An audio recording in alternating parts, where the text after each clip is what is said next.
ನೋಡಿ friends, beads ಕುಚ್ಚು ಹೇಗೆ ಹಾಕೋದು ಅಂತ ನಿಮಗೆ ತೋರಿಸ್ಕೊಡ್ತಾ ಇದ್ದೀನಿ. ಫಸ್ಟು 87 ದಾರ ಸುತ್ಕೊಳ್ಳಿ ನೀಟಾಗಿ. ಈ ಥರ ಸುತ್ಕೊಂಡು ಫ್ರಂಟಲ್ಲಿ ಗಮ್ ಮಾಡ್ಕೊಳ್ಳಿ.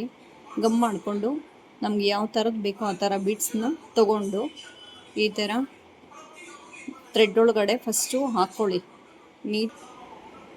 ನೋಡಿ, ಈ ಥರ ಥ್ರೆಡ್ ಒಳಗಡೆ ನೀಟಾಗಿ ಶಾರ್ಪ್ ಮಾಡ್ಕೊಳ್ಳಿ ಮುಂದೆಗಡೆ. ಆಗ ಥ್ರೆಡ್ ಒಳಗಡೆ ನೀಟಾಗಿ ಬೀಡ್ಸು ಹೋಗುತ್ತೆ. ಆಮೇಲೆ ಸ್ಯಾರಿಗೆ ಈ ಥರ ಹೋಲ್ ಮಾಡ್ಕೊಳ್ಳಿ. ಹೋಲ್ ಮಾಡಿಕೊಂಡು ಬೀಡ್ಸ್ ಇದೆಯಲ್ಲ, ಬೀಡ್ಸ್ ಇರೋ ಥ್ರೆಡ್ನ ನೋಡಿ ಈ ಥರ ಫ್ರಂಟ್ ಇದೆಯಲ್ಲ ಗಮ್ ಮಾಡ್ಕೊಂಡಿರ್ತೀವಲ್ಲ, ಅದನ್ನು ನೀಟಾಗಿ ನೋಡಿಕೊಂಡು ಈ ಥರ ನೋಡಿ ಈ ಥರ ಹಾಕಿ ಬೀಡ್ಸ್ ನೀಟಾಗಿ ನೋಡಿಕೊಂಡು ಈ ಥರ ಇದು ಮಾಡಬೇಕು.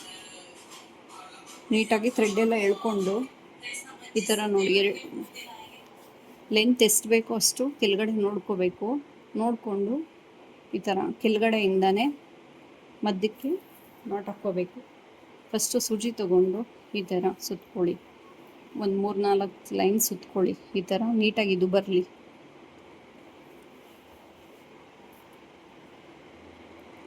ಈ ಥರ ಬ್ಯಾಕ್ ಸೈಡ್ ನೋಡ್ಕೊಳ್ಳಿ.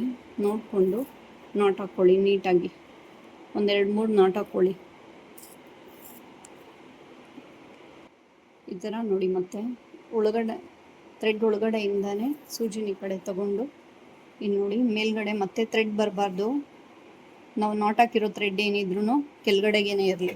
ನೀಟಾಗಿ ನಾವು ಎಷ್ಟು ಲೆಂತ್ ನೋಡ್ಕೊಂಡಿದ್ದೀವೋ ಅಷ್ಟು ನೋಡಿ ಲೆಂತ್ ಎಷ್ಟು ಕುಚ್ಚು ಯಾವ ಲೆಂತ್ ಬೇಕೋ ಆ ಲೆಂತ್ ನೋಡಿಕೊಂಡು ಈ ಥರ ಕಟ್ ಮಾಡಿಕೊಂಡು ಸ್ಯಾರಿ ಫುಲ್ ಹಾಕ್ಕೊಳ್ಳಿ ಫ್ರೆಂಡ್ಸ್.